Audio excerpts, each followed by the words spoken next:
vamos ficar de joelhos?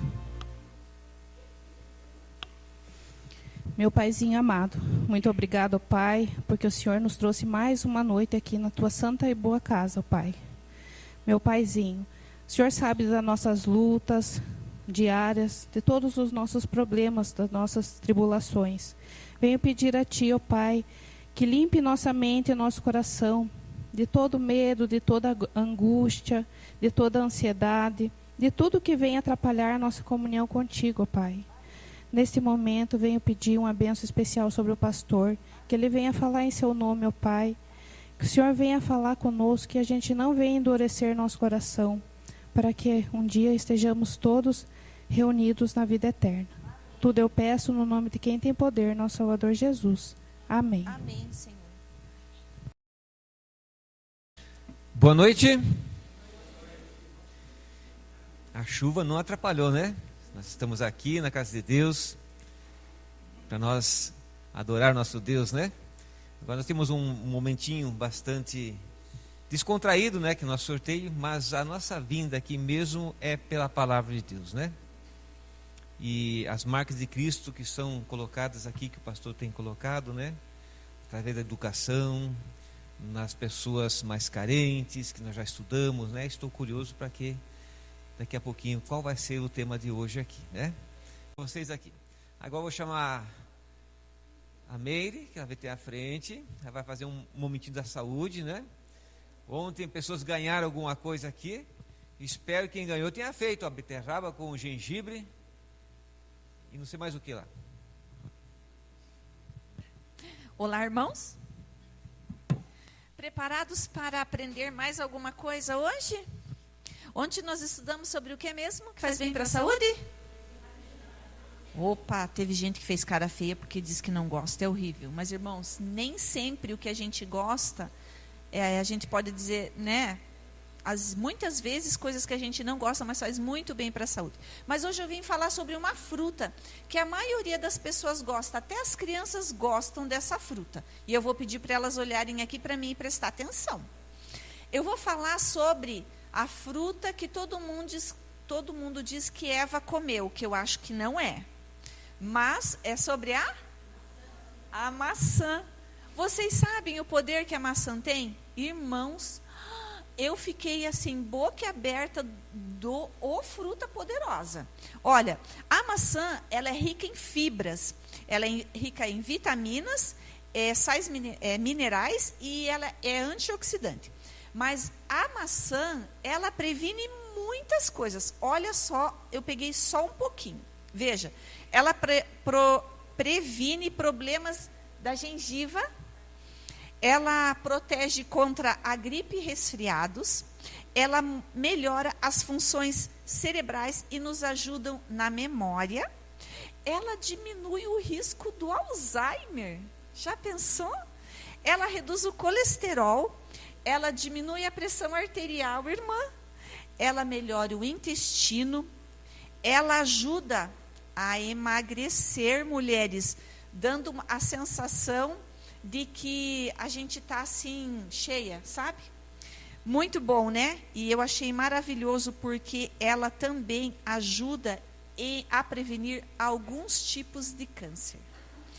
Eu peguei só um pouquinho, mas se vocês forem pesquisar, a maçã é poderosa. E sabe quem que criou a maçã?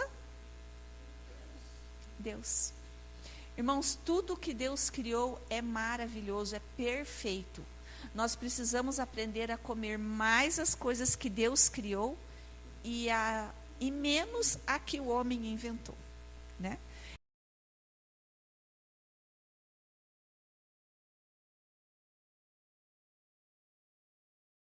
Queridos, hoje, fugindo um pouquinho da sequência que veio preparada, eu quis falar um pouquinho das marcas que Jesus deixou em pessoas. Marcas individuais em cada pessoa.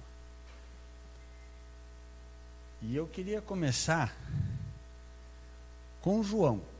Vamos ler na Bíblia, Marcos capítulo 3, verso 17. Marcos 3, verso 17. Mas antes da gente ler, eu queria pedir que Deus falasse ao nosso coração nesta noite. Santo e eterno Pai que estás nos céus, traduz essa mensagem, Pai, para cada um de nós. Nos ajuda a ouvir a Tua voz e faça ela entrar em nosso coração. Em nome de Jesus. Amém. O que diz em Marcos capítulo 3, verso 17... Tiago, filho de Zebedeu, e João, seu irmão, aos quais deu o nome de Boanerges, que quer dizer o quê? Filho do trovão, ou filhos do trovão. Por que será que Jesus chamou esses dois irmãos de filhos do trovão?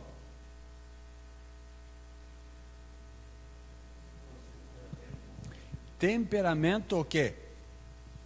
Explosivo. Sabe, você talvez se identifique com esse daqui, eu também. Fácil de perder a paciência, de explodir, de falar asneira ou de... né? Diz que o amor não se ufana, né? Difícil, né? Mas a convivência com Jesus, vendo o amor brotar de Jesus dia a dia, fez algo na vida de João. Vamos no livro de João, capítulo 19.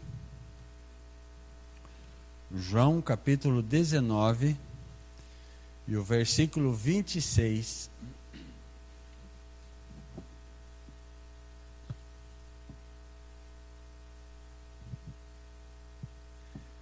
Vendo Jesus sua mãe e junto a ela o discípulo amado, disse: mulher, eis aí o teu filho. Depois disse ao discípulo: eis aí tua mãe. E desde essa hora em diante o discípulo a tomou para casa. João, o filho do trovão, termina a sua história como o discípulo amado. A paciência de João equilibrava a precipitação de Pedro. Pedro era mais precipitado e continuou sendo precipitado até que Jesus o transformou também. Ontem nós vimos a história de Zaqueu. Quem era Zaqueu? Cobrador de impostos. Pessoa de muito dinheiro. Mas muito dinheiro sem Jesus. Aí quando Jesus chega, conversa, mostra, né? Eu imagino o que Jesus falou para Nicodemos. Nicodemos falou: deixa dinheiro para lá. Eu quero o quê? Quero o céu. Dou metade dos meus bens, pago quem eu estou devendo, mas eu quero herdar a salvação. Eu queria me deter na história do próximo personagem. Atos capítulo 9. Atos capítulo 9 conta a história de alguém que começa a sua história na Bíblia perseguindo o povo de Deus. Leia comigo, Atos 9, começando no verso 1. Diz assim: Saulo, respirando ainda ameaças e morte contra os discípulos do Senhor, dirigiu-se ao sumo sacerdote e lhe pediu cartas para as sinagogas de Damasco, a fim de que, caso achasse alguns que eram do caminho, assim homens como mulheres, os levasse presos a Jerusalém.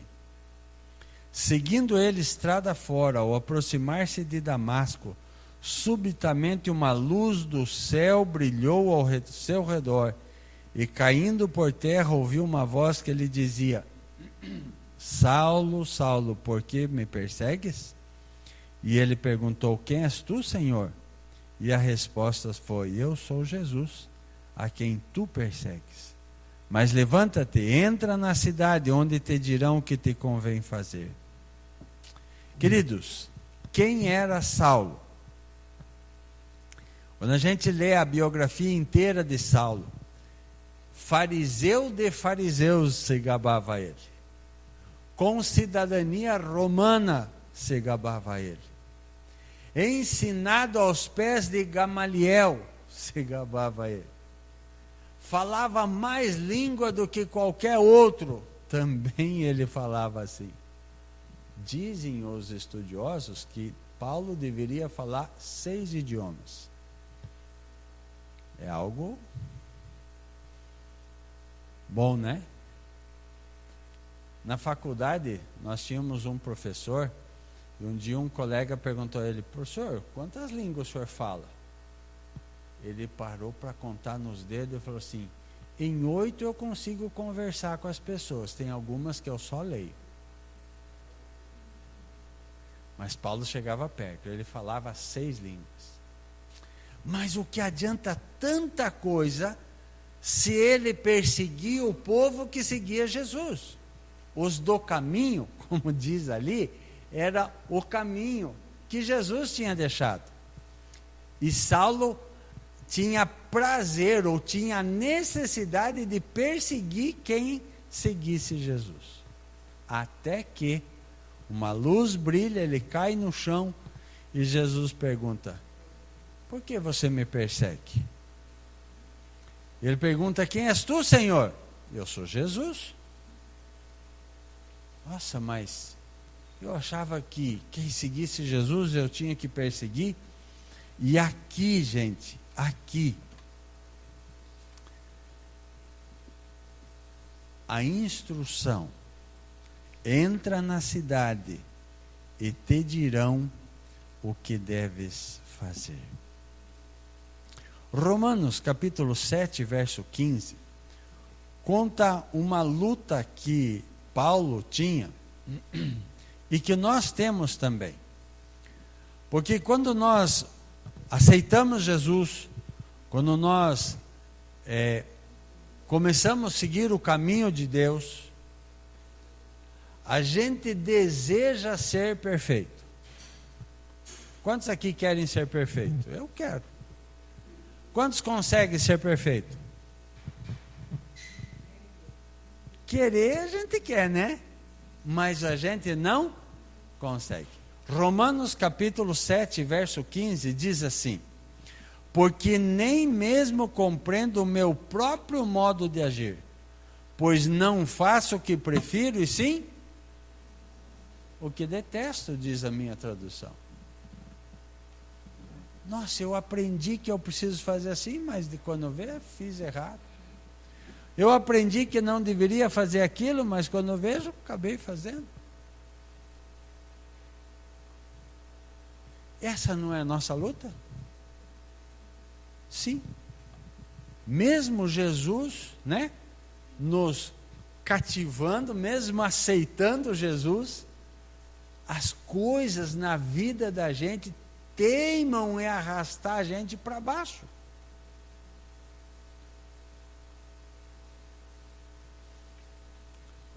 Mas a vida vai passando. E Paulo vai crescendo na graça. Vai deixando Jesus fazer marcas na sua vida. E ensinando. E ele então escreve Gálatas 2, verso 20. Gálatas, abra a tua Bíblia em Gálatas, capítulo 2, verso 20.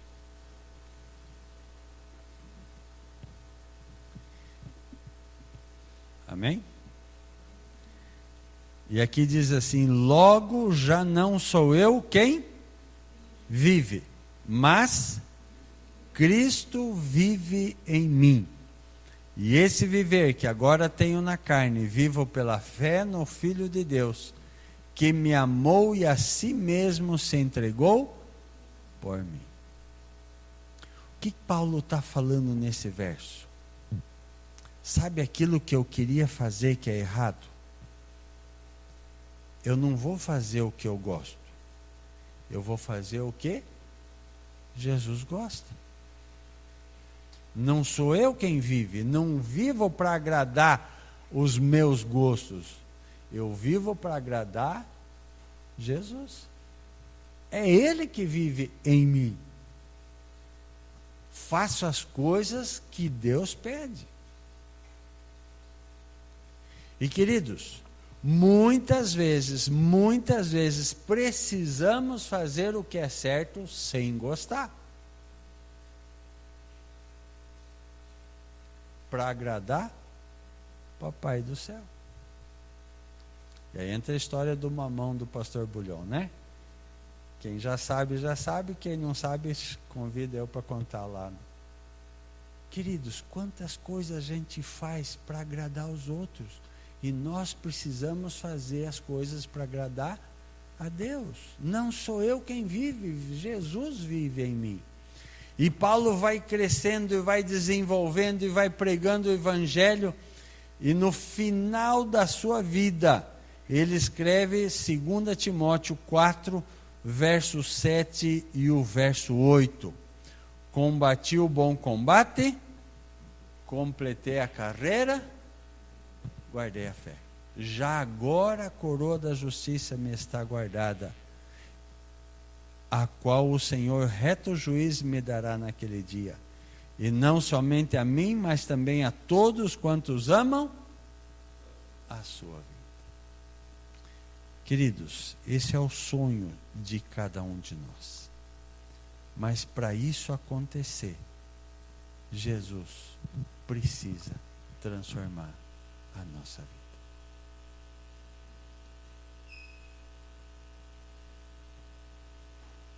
Eu anotei aqui também Maria Madalena, né? A Bíblia diz que Jesus expulsou 7 demônios dela. Foi transformada, outra pessoa. Queridos, eu vou contar algumas experiências pelas quais eu vi pessoas mudadas pela graça de Jesus. E normalmente a gente escolhe aquelas pessoas que eram bandidas, que eram maltrapilhas, que eram e mudaram de vida. Eu vou contar a experiência do Miguel. Quem era o Miguel? Miguel era o esposo de uma irmã da nossa igreja lá em Arthur Nogueira. E eu preguei na igreja e essa irmã chegou para mim e falou: pastor, já me chamava de pastor, embora eu estivesse só estudando.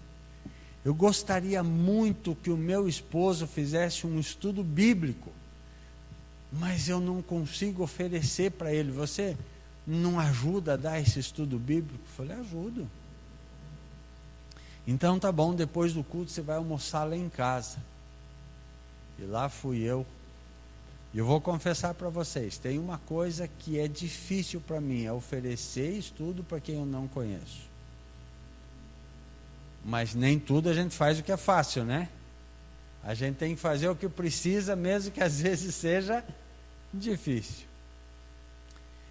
E ficou mais difícil quando o Miguel começou a conversar comigo. Miguel mostrou a casa, mostrou o carro, começou a falar do emprego, de quanto ganhava por mês. E só eu me sentia o gafanhoto perto dele, assim, sabe? Tudo para ele era chique, era rico, era bom, era grande. E eu pensei: e agora? Como convencer uma pessoa rica, apegada ao dinheiro, a estudar a Bíblia? Mas com oração eu ofereci, ele por cortesia aceitou.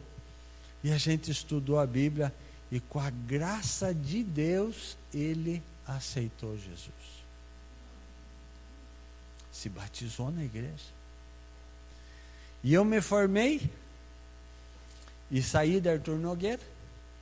Fiquei 2 anos fora e voltei a visitar os conhecidos. Eu fiz uma viagem que passava perto e eu resolvi passar um final de semana lá. E eles fizeram um almoço para a gente ter mais tempo de confraternizar, e várias famílias foram numa chácara e a gente almoçou junto e começou a conversar, e o Miguel começou a conversar comigo. Olha, eu já dei estudo bíblico para o meu pai, ele se batizou. Já dei estudo bíblico para minha irmã, e ele se batizou. Já estou dando estudo bíblico para não sei quem, e já estou... Eu falei, coitado, perdeu o emprego. Agora só fala de estudo bíblico. Antes só falava de emprego, de dinheiro, de salário. Sabe, no fundo eu fiquei assim, coitado. A gente sabe que salvação é melhor que dinheiro, né? A gente sabe disso. Mas passou um tempo, eu falei, e o teu emprego? Tipo, né? Eu falei assim, tá tudo certo. Eu só fui mudar desse setor para ganhar o sábado, mas eu continuo na mesma firma. Falei, e o salário? É o mesmo. Falei, uau! O mesmo salário bom, o mesmo ganho, mas agora o que enchia o coração dele e transbordava era o quê? Salvação das almas. Gente, Deus quer salvar pessoas ricas também, sabia? Pessoas que têm condições, mas mesmo tendo condições, é melhor ganhar o céu do que ficar só rico. Gente, há pouco tempo atrás, eu recebi uma mensagem. E daí, pastor, como você está? Eu dei uma olhada, não tinha foto, ele não se identificou. Depois ele mandou uma mensagem, aqui é o Enio. Aqui é o Enio. Vocês sabem que o pastor conversa com pouca gente, né? Por exemplo, só membros registrados eu tenho 307 no Jardim Paulista. Na borda era 470, que eu deixei há pouco tempo atrás. Mais quem não é membro da igreja, mais os estudos bíblicos. Então, decorar o nome com a fisionomia é, né? Aí ele começou a falar, a mãe está com saudades do Senhor e tal. E ele falou alguma coisa mais, eu lembrei. O Enio e a sua família moravam, a mãe ainda mora, num sítio no interior de Castro. E a gente toda semana ia dar estudo bíblico para eles. E com a graça de Deus, a família inteira se batizou. Eram 8 pessoas. Mas assim, gente, anos depois, alguém firme na igreja, agradecendo os estudos bíblicos. Uma pessoa que me chamou muita atenção foi José Valcir. Você já viu uma pessoa atrapalhada na vida? Multiplica por várias. Quem era José Valcir? José Valcir era uma pessoa que tinha vários vícios. Não é droga, talvez, né? Mas o vício dele era frequentar lugares impróprios e jogar sinuca. Alguém aqui sabe o que é sinuca? Né? Aquele de bater com o taco na bola, né? Só que ele não jogava assim, ele jogava dinheiro. Ele, frequentando esses lugares, não sei como chamar, ele se apaixonou por uma das mulheres com quem ele dormia. E ele tirou ela da casa de prostituição e passou a morar com ela. E ela mudou de vida. Ela começou a se comportar como uma mulher decente. E a família do José Valcir, ela aceitou Jesus e pregaram o evangelho, e a esposa dele se batizou. E ela tinha muita vontade de que o esposo também se batizasse. Mas o José Valcir era tão malandro que muitas vezes deixava a esposa na casa da mãe sexta-feira e ia para as festas e voltava lá por segunda ou terça buscar a esposa para voltar para casa. Vocês imaginem assim o grau baixo que ele era. E ela falou: Antenor, você não dá estudo bíblico para o meu esposo? Eu dou. Sinceramente, se eu soubesse naquele dia que ele era tão assim, não sei se eu tinha ido, mas fui. A gente fez o curso inteiro, estudamos o Apocalipse inteiro, e ele não tomou a decisão. Aí ela pediu uma corrente de oração para várias pessoas, para mim, para muitas pessoas. E muitas pessoas começaram a orar. E ela tinha engravidado, e a filhinha tinha nascido, a Jéssica. E a corrente de oração, orando pelo José Valcir. E uma madrugada, saindo de um boteco que tinha sinuca, quando ele entra no carro, ele sente o Espírito Santo perguntando para ele: você quer tua filha frequentando a igreja igual a mãe, ou os botecos igual a você? Dá até um arrepio na gente, né? Imagine você, uma filhinha pequena, meses de idade, e Deus perguntando assim: quer a tua filha na igreja ou no boteco? Fácil de responder, né? Mas para uma pessoa saindo do boteco, a pergunta é mais pesada ainda. E ele então sente, igual Paulo, vontade de não fazer as coisas erradas. Mas ele sabe do seu vício, da sua escravidão. E ele fala: Deus, eu não consigo largar. Se o Senhor quer alguma coisa de mim, muda eu. E ele falou assim: pastor, eu não sei lhe explicar, mas algo passou por mim quando eu fiz aquela oração. E ele bateu no volante e disse: de hoje em diante, não frequento mais esses lugares. Pegou o carro, foi para casa, entrou lá no quarto da filha, se ajoelhou do lado da cama da Jéssica e entregou o coração para Jesus.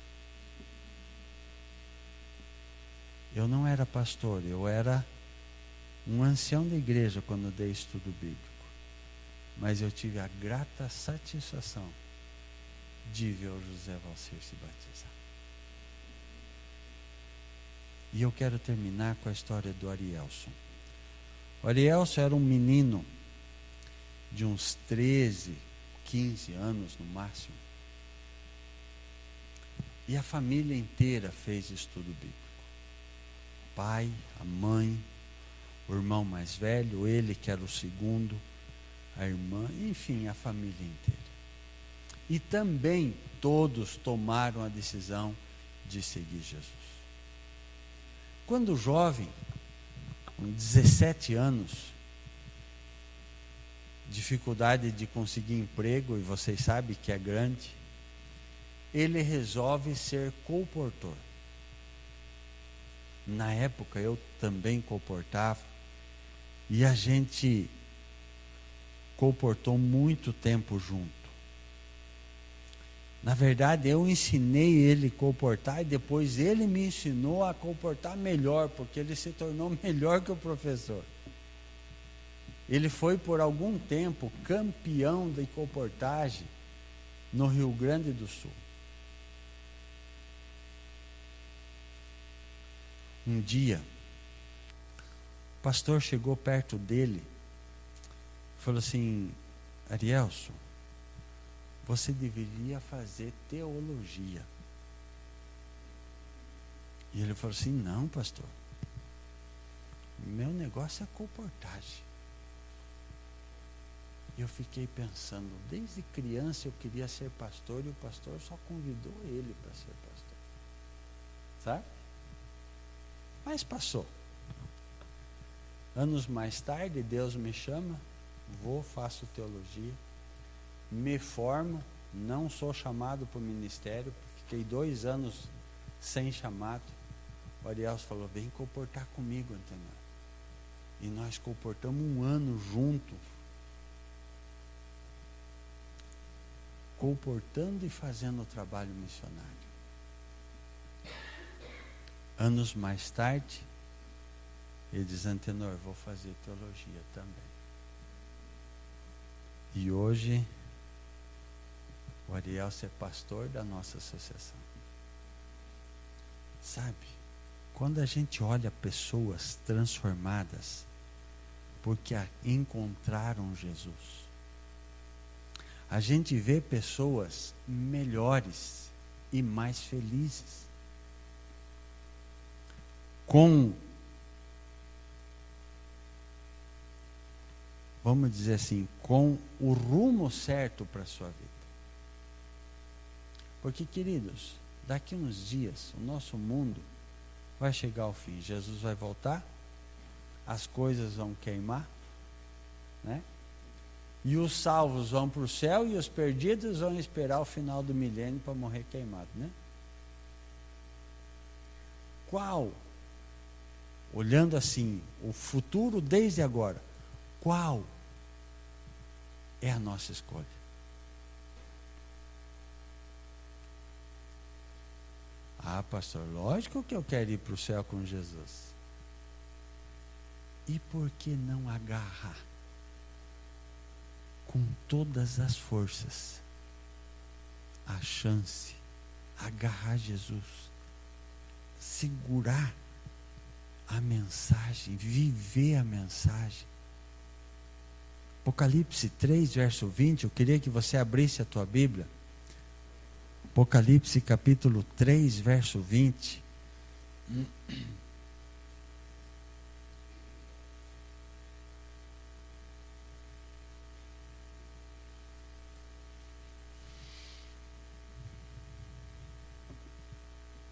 Eis que estou à porta e bato. Se alguém ouvir a minha voz e abrir a porta, entrarei em sua casa, cearei com ele e ele comigo. Queridos, quantas vezes eu já fiz a seguinte oração: Senhor, se eu não conseguir abrir a porta, empurra ela por aí. Sabe, não sei se vocês já pegaram uma porta muito tempo sem ser aberta, que a dobradiça parece que fica engripada e é difícil de abrir. Sabe, às vezes a porta do nosso coração está meio emperrada. E você até quer abrir, eu também quero abrir, mas às vezes é tão difícil e a gente tem que dizer: Jesus, dá uma ajudadinha daí, ajuda eu a abrir a porta. Minha vontade é: meta o pé na porta, Jesus, derruba ela. Sabe, que pena que a gente não vai na marra para o céu, né? Eu queria que Deus me pegasse pelas 2 orelhas, me levasse na marra para o céu, me jogasse lá no céu, e eu caí do orelha e dizer: muito obrigado, é aqui mesmo que eu queria estar. Mas não é assim, a gente tem que escolher, a gente tem que decidir, a gente tem que não negar Jesus por tudo que Ele fez.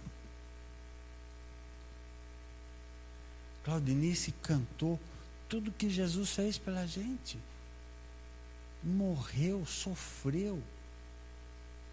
Sexta-feira à noite nós vamos ter a chance de colocar algumas gotinhas do suco debaixo dessa cruz, que essa cruz vai ficar pingando suco e a gente vai ver ou vai sentir o que Jesus fez por nós. E Ele quer deixar essa marca no nosso coração, na nossa vida. Ele quer transformar a gente. E você vai dizer assim: pastor, mas eu sou uma boa pessoa. O Miguel também era. Só que o foco dele não era Jesus. E quando o foco, quando a coisa mais importante para ele era Jesus e a salvação, as coisas mudaram e para melhor. O último verso está em Hebreus 3, verso 15. Volta um pouquinho só. Hebreus 3, verso 15 diz assim: enquanto se diz hoje. Enquanto se diz hoje. Se ouvirdes a sua voz, não endureçais o vosso coração. Queridos, hoje é o dia de a gente dizer: Jesus, quero o Senhor na minha vida. Quero que o Senhor imprima as marcas do Senhor na minha vida. Quero que o Senhor transforme a minha vida como transformou a de João, como transformou a de Zaqueu, como transformou a de Saulo e de tantos outros. Transforma a minha vida. Me prepare, Jesus, porque eu quero morar contigo no céu. Eterno Pai que estás nos céus, nós queremos viver com o Senhor. Para isso precisamos que o Senhor habite em nossa vida. Habite em nosso coração. Que o Senhor transforme cada um de nós aquilo que precisa ser transformado. Nós queremos te aceitar como o único Salvador. Queremos fazer a tua vontade, mesmo que isso seja difícil, porque o Senhor fez o mais difícil por nós. Ajuda-nos, Senhor, a reconhecer o teu amor e a colocar a nossa vida nas tuas mãos. Em nome de Jesus. Amém.